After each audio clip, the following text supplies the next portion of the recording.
ॐ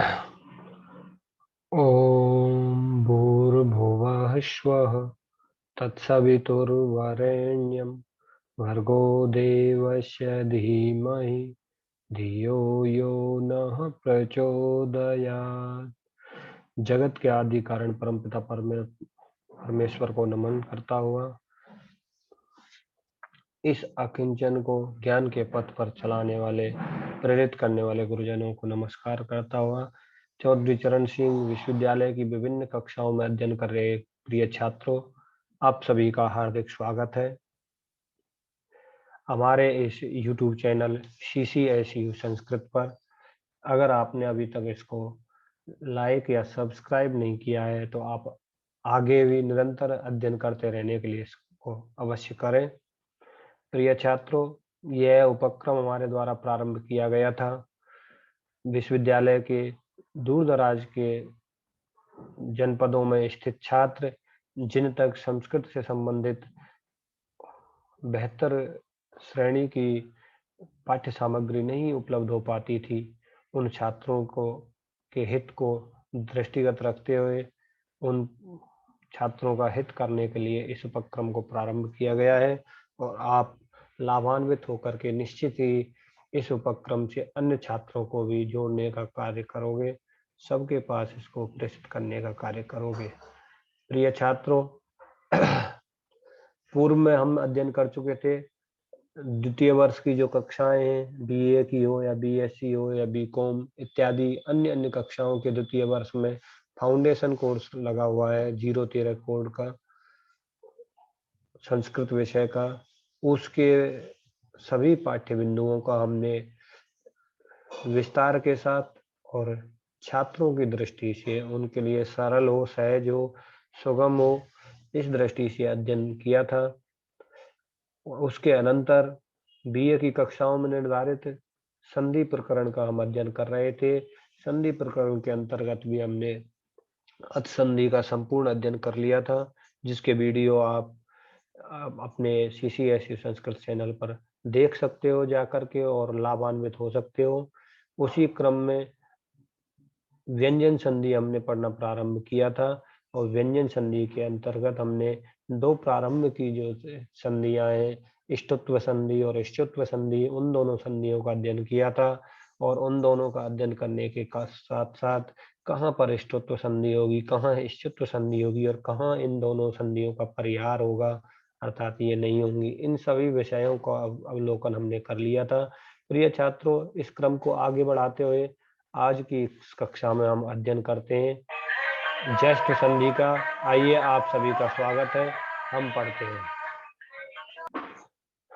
ज्येष्ठ संधि को। जब हम देखते हैं तो प्रिय छात्रों, ज्येष्ठ संधि के अध्ययन के क्रम में हमारे समक्ष संधि प्रकरण के अंतर्गत व्यंजन संधि में दो सूत्र हमारे सामने आते हैं, जलाम जस जसी और जलाम जसो अंते, जिनको क्रमशः हम लोग अभी देखने का प्रयास करेंगे और स्पष्टता लाने के अपने विषय में प्रयास करेंगे। जैसे झलाम जस झसी, इस सूत्र को हम देखते हैं तो झल यह पद सप्तमी षष्ठी विभक्ति बहुवचन में है, जस यह पद प्रथमा विभक्ति एक वचन में है और झसी यह पद सप्तमी विभक्ति एक वचन में है। इसका अर्थात यहाँ पर जो आदेश होगा वह जस होगा और जिसके स्थान पर होगा वह झल होगा, झल के स्थान पर होगा। और कब होगा? जब जस बाद में होगा। और वह जस कब होगा बाद में? वह झल जस में कब परिवर्तित होगा? जब जस बाद में हो। और जस बाद में हो और झल पहले हो, उस वह झल कैसा होना चाहिए? वह पदांत में नहीं होना चाहिए, अपदांत होना चाहिए। अपदांत से तात्पर्य एक ही पद के अंतर्गत होना चाहिए, उसी पद में अंतर समान पद में ही होना चाहिए, पद के अंतिम में वह नहीं होना चाहिए। अब इन झल किसे कहते हैं, जस किसे कहते हैं, झसी किसे कहते हैं, इसको अगर हमको देखना है तो प्रिय छात्रों, झल से हम ये समझने न लग जाए कि झ और ल को झल कह रहे हैं। ज और स को जस कह रहे हैं, झ और श को झस कह रहे हैं। इसका अवलोकन करने के लिए हमें एक यात्रा करनी पड़ेगी और जाना पड़ेगा माहेश्वर सूत्रों के पास, और वहां पर देखना पड़ेगा हमें कि झल किसे कहते हैं, जस किसे कहते हैं और झस किसे कहते हैं। अब सबसे पहले आया झल। झल किसे कहते हैं, तो इसको देखना होगा। तो हमको झल में पहला अक्षर है झ, उसका अवलोकन करना होगा। वह हमारा यहाँ से जब हम प्रारंभ करें, ऐ ऊं ऋल ऋक हे ओं ऐ औ छः वरट लण यमंगड़ नम झवय, यहाँ पर हमको झ यह अक्षर मिलता है। और दूसरा अक्षर प्रत्याहार के अंतर्गत है ल। तो झ ल ल, इसके बाद अगर हम देखें तो अंतिम में वह होना चाहिए माहेश्वर सूत्र के, तो वह हल, अर्थात झवय के झ से लेकर के हल के ल तक बीच में जितने भी अक्षर आए, इत संज्ञकों को छोड़ करके जो उच्चारण के लिए प्रयोग किए गए थे, तो उन उन अक्षरों को हम झल प्रत्याहार के अंतर्गत लेंगे। अगर अब हमको कहना पड़े कि झल प्रत्याहार के अंतर्गत कौन कौन से वर्ण आते हैं, तो हम कहेंगे झ, भ, अंतिम वाले को काउंट नहीं करेंगे, घ, ढ, ध, फिर स को भी काउंट नहीं करेंगे, ज, व, ग, ड़, ध, स को फिर अंतिम है इसलिए नहीं करेंगे, ख, फ, छ, ठ, थ, च, ट, त, व को काउंट नहीं करेंगे, क, प और य को भी नहीं करेंगे, श, स, स और ह। इस प्रकार से इतने अक्षर हमारे झल प्रत्याहार के अंतर्गत आ गए। कितने अक्षर हो गए? 1 2 3 4 5 और 5 10 और 5 15 और 5 20 और 4 24 अक्षर हमारे झल प्रत्याहार के अंतर्गत आ जाते हैं। अब झल प्रत्याहार में आए हुए वर्णों को क्या हो जाता है आपका? जस हो जाता है। अब जस में 2 अक्षर आए, ज और श। ज ढूंढते हैं हम, तो है वरट लण यमंगण्डम झवय गणधस, जब गणधस, झ व गणधस का प्रथम अक्षर ज और इसी में अंतिम अक्षर श। तो जस प्रत्याहार के अंतर्गत 5 अक्षर हमारे हम काउंट करेंगे, ज, व, ग, ड और स, द। श को हम इसमें काउंट नहीं करेंगे। अब एक कब झल को जस होगा? जब बाद में झस होगा। और झस का से तात्पर्य क्या है? ये 10 अक्षर वर्गों के चौथे और तीसरे अक्षर। इस प्रकार से हम ऐसे सूत्र की प्रवृत्ति देखें तो झलों को, अर्थात वर्गों के पहले, दूसरे, तीसरे और चौथे अक्षरों को एवं श, श, श, ह को जस हो जाता है, अर्थात अपने वर्ग का तीसरा अक्षर हो जाता है। और कब हो जाता है? वह झस बाद में हो, अर्थात वर्गों के तीसरे या चौथे अक्षर बाद में हो उसके, और वह भी अपदांत हो, एक ही पद में हो, समान पद में हो। उदाहरण के माध्यम से हम यहाँ पर समझने का प्रयास करते हैं, जैसे वृद्ध धातु से और यहाँ पर ध, इस प्रकार से स्थिति हुई, उत्पन्न हुई हमारी यहाँ पर। ध यह अक्षर हम अगर देखें तो वर्ग में ये तवर्ग का त, थ, द, ध चतुर्थ अक्षर है। और अभी जल प्रत्याहार के अंतर्गत हमने देखा था कि जल प्रत्याहार में वर्गों के पहले, दूसरे, तीसरे, चौथे और स, श, स, ह ये अक्षर आते हैं। तो यहाँ पर यह चौथा अक्षर है, तो झल प्रत्याहार का अक्षर हो गया। तो कह रहे हैं कि झल को जस हो जाएगा, इसको जस करेंगे, लेकिन हमेशा नहीं करेंगे। कब करेंगे? बाद में वर्गों के तीसरे या चौथे अक्षर हो। अब ध के बाद में प्लस का निशान लगा हुआ, उसके बाद में अगर हम देखते हैं तो वहां पर हमको वर्ण दिखाई दे रहा है, हमारे पास वर्ण उपलब्ध है ध। और ध को जब हम वर्गीय व्यंजनों में देखते हैं तो ध तवर्ग का चतुर्थ अक्षर है, और झस में वर्गों के तीसरे और चौथे अक्षर ही आते हैं। तो इस प्रकार से ध जो झल प्रत्याहार के अंतर्गत आता था, उसके बाद में झस प्रत्याहार का ध होने के कारण उस पूर्व में स्थित झल प्रत्याहार के ध को जलाम जस झसी से जस्तु आदेश हुआ। अब वह जस्तु आदेश जो होगा तो वह क्या होगा, वह होगा ज व ग ड़ ध। जिस वर्ग का वह झल प्रत्याहार का अक्षर होगा उसी वर्ग का उसको जस प्रत्याहार का अक्षर हो जाएगा। जैसे आपका अगर झल प्रत्याहार का अक्षर कवर्गीय है तो उसको जो जस्ट आदेश होगा वह कवर्ग का तीसरा अक्षर ग। अगर चवर्गीय व्यंजन है तो उसको चवर्ग का तीसरा अक्षर ज। अगर वह अक्षर टवर्गीय है तो टवर्ग का तीसरा अक्षर ड। और अगर वह तवर्गीय है तो तवर्ग का तीसरा अक्षर द। पवर्गीय है तो पवर्ग का तीसरा अक्षर व। कब होगा, जब उसके बाद में आपके समान पद में ही वर्गों के तीसरे चौथे अक्षर आए। अब वर्गों के तीसरे चौथे अक्षर को अगर आप हम देखना चाहें तो वर्गों के तीसरे चौथे अक्षर कौन कौन से होते हैं। कवर्ग का तीसरा अक्षर कौन होगा, क ख ग घ। तो ग और घ ये तीसरे अक्षर हो गए, तीसरे चौथे अक्षर हो गए।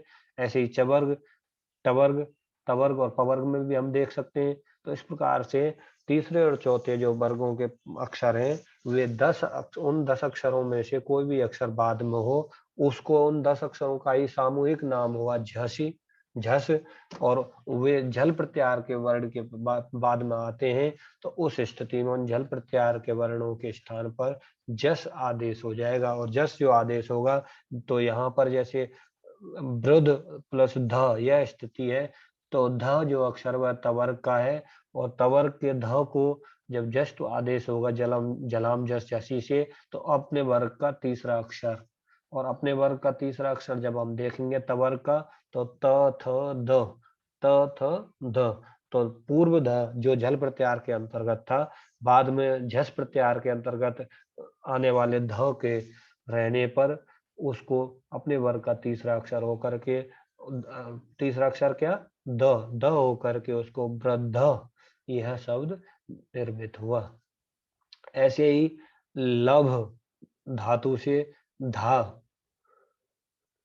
तो लभ यह अक्षर अपने झल प्रत्याहार के अंतर्गत आता है। जब देखें क्यों, क्योंकि यह पवर्ग का प फ ब भ चतुर्थ अक्षर है और वर्गों के पहले दूसरे तीसरे चौथे सभी अक्षर मतलब पहले केवल पांचवें पांचवें अक्षर को छोड़कर सभी अक्षर झल प्रत्याहार के अंतर्गत आते हैं।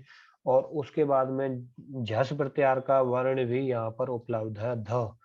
और झस प्रत्याहार का वर्ण होने के कारण उसके स्थान पर जब झस्त आदेश हुआ तो झस्त आदेश जो होगा भ को, भ क्योंकि पवर्ग में है और पवर्ग में होने के कारण उसको जो जस्ट हुआ अपने वर्ग का तृतीय अक्षर। अब पवर्ग का तृतीय अक्षर देखते हैं हम तो प फ व होने पर भ को लब्धा, ऐसे ही लब्धुम, ऐसे ही लब्धव्यम ये सभी बने।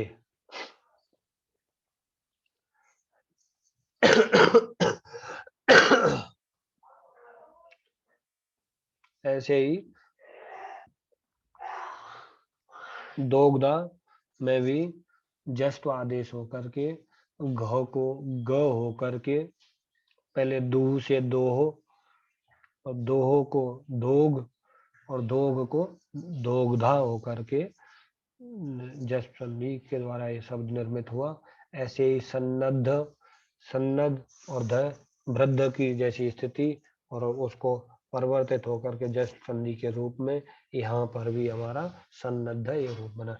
प्रिय छात्रों, एक स्थिति यह थी जहाँ पर झलों को जस हो रहा था, झस प्रत्याहार का वर्ण बाद में होने के बाद में होने के कारण या होने पर इसको आपने देखा होगा। लेकिन यह जो परिस्थिति हमारे सामने उपस्थित थी यह अपदांत का जल होना चाहिए, पद के अंतिम झल को यह नहीं हो रहा था।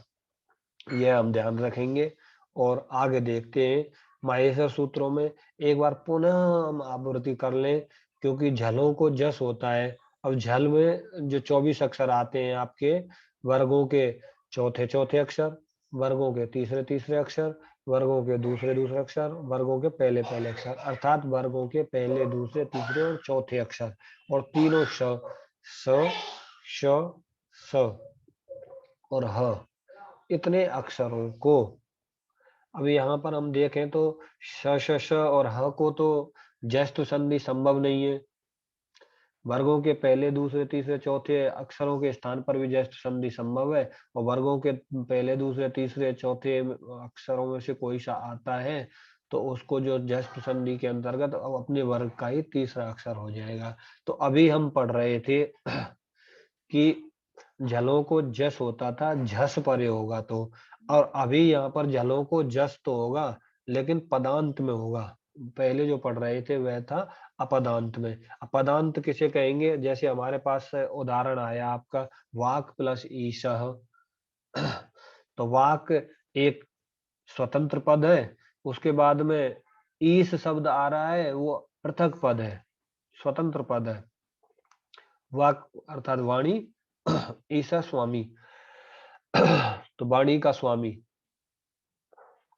तो वाक शब्द स्वतंत्र शब्द है, संपूर्ण शब्द है, तो उसके अंत में जो आया है क, उस क को जस्ट करना है। अब जस्ट करेंगे तो कैसे करेंगे कि उन्होंने कहा कि झलों को जस हो जाता है पदांत में। अब पद के अंत में जब जस्ट होगा तो झल के अंतर्गत देखें हम स्थिति क की, तो क झष्ट में आता ही है, कपय के प्रत्याहार के अंतर्गत है। और कपय में जब ये आया क, तो इसको जस करेंगे तो कवर्ग का ही जस होगा, क्योंकि कवर्ग के चारों अक्षर जो है पहले पहले, दूसरे, तीसरे, चौथे, उनके स्थान पर जस्ट होगा तो उसी वर्ग का तृतीय अक्षर होगा। और तृतीय अक्षर के रूप में हम कवर्ग में देखते हैं तो हमको मिलता है क, के बाद में ख और ग। अब ग यहाँ पर आदेश होना है, किससे होगा? जलाम जसवंते से। और जलाम जसवंते से पदांत में स्थित वाक के ककार के स्थान पर गकार आदेश होकर के, और गकार जो आदेश हुआ, जो यह परिवर्तन हुआ, वह जस्ट संधि के रूप में हुआ, झलाम जसवंते सूत्र से हुआ। और वाक को वाग और ईसह के जोड़ने पर वागीसह, इस प्रकार से शब्द का निर्माण हुआ। और ऐसे ही जलमुख गर्जती, जलमुख के ककार को जस्ट संधि होकर के जलमुख गर्जती। आगे अन्य भी उदाहरण हम इसके देख देते हैं।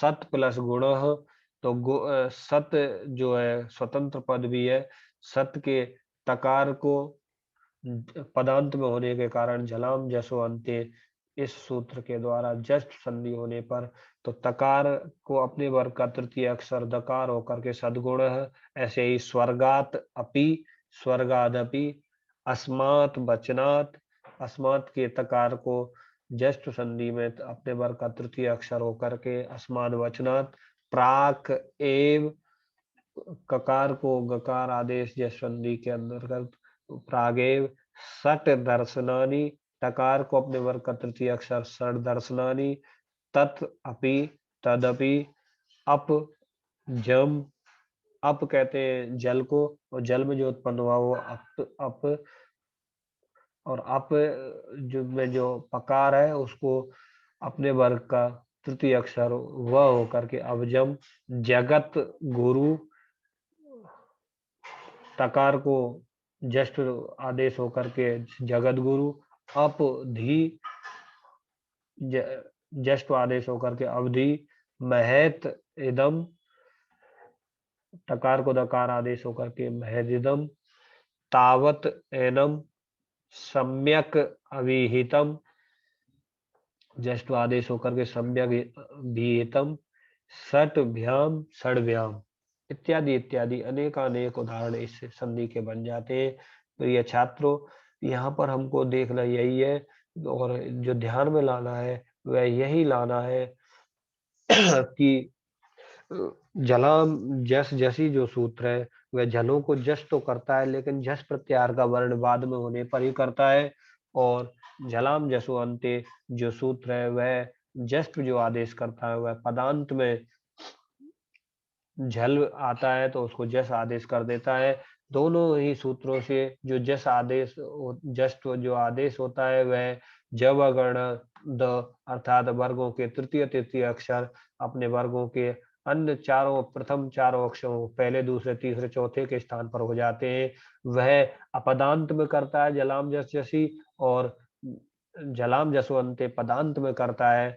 और ऐसे ही अच प्लस अंतः चकार को अपने वर्ग का तृतीय अक्षर जकार होकर के अजंतः, जगत ईसह तकार को अपने वर्ग का तृतीय अक्षर होकर के जगदीश है। सुप प्लस अंतः सुबंतः, मधुलिट प्लस अस्थि टकार को डकार होकर के अपने वर्ग का तृतीय अक्षर होकर के मधुलिडस्ति।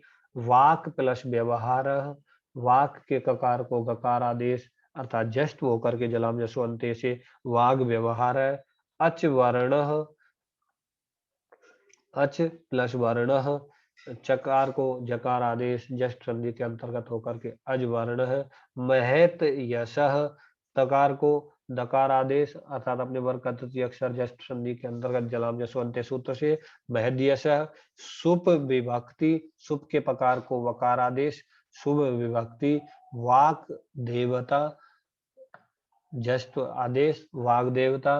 उत्गमः, उद्गमः, तत् यथा तद्यथा, सट आननः षडाननः, सत गुणः सद्गुणः इत्यादि इत्यादि अनेक अनेक उदाहरण आपके बन जाएंगे।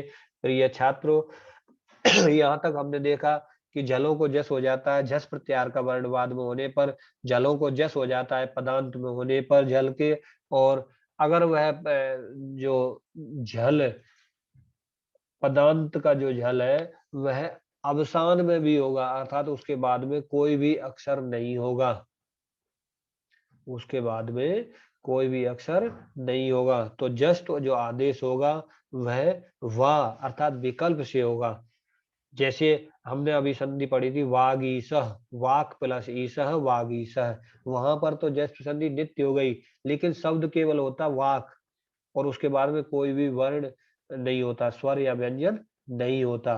तो उस स्थिति में वाक के ककार को जो जस्ट आदेश हुआ है वह क्योंकि विरामो अवसानम से यहाँ पर अवसान संज्ञा हो जाएगी बाद में कोई भी वर्ण नहीं रहने के कारण, और अवसान संज्ञा होने पर वावासाने सूत्र जो है इस सूत्र के द्वारा जस्ट आदेश विकल्प से होगा, एक बार होगा और एक बार नहीं होगा। जब जस्ट आदेश होगा ककार को गकार तो हमारा शब्द बन जाएगा वाग, और जब जस्ट आदेश नहीं होगा तो वाक। इस प्रकार से दो दो रूपों की उपस्थिति हमारे सामने रहेगी अवसान में, जैसे अच अज, मरुत मरुद, ककुप ककुब, रामात रामाद इत्यादि इत्यादि अनेकों अनेक, ज्ञानात ज्ञानाद इत्यादि इत्यादि अनेक अनेक शब्दों की उत्पत्ति या निर्माण हमारे सामने समक्ष उपस्थित होता है। प्रिय छात्रों, इस प्रकार यहाँ तक आप अवश्य निश्चित ही जान चुके होंगे कि जलाम जसवंते सूत्र के द्वारा जलों को जस हो जाता है झस परे रहते, और जलाम जलाम जस जसी सूत्र के द्वारा जलों को जस हो जाता है झस प्रत्याहार वर्ण का कोई वर्ण परे रहने पर, और जलाम जसवंते सूत्र के द्वारा जलों को जस हो जाता है पदांत में होने पर, और वावा साने सूत्र के द्वारा अगर जो जल है वह अवसान संज्ञक होगा तो उसको जस्ट विकल्प से होता है, एक बार होता है एक बार नहीं होता है। इस प्रकार आप जस्ट संधि का अध्ययन करके और निश्चित ही लाभान्वित हो रहे होंगे। आगे के वीडियो भी आप देखने के लिए हमारे YouTube चैनल CCSE संस्कृत का अवलोकन करते रहे और अन्य छात्रों तक भी इसको प्रेषित करने का माध्यम बने। प्रिय छात्रों, आप सभी ने समय दिया इसके लिए बहुत बहुत धन्यवाद। अगले वीडियो में फिर मिलते हैं और किसी अन्य विषय के साथ और आपके हित को साधने के लिए। तब तक के लिए धन्यवाद।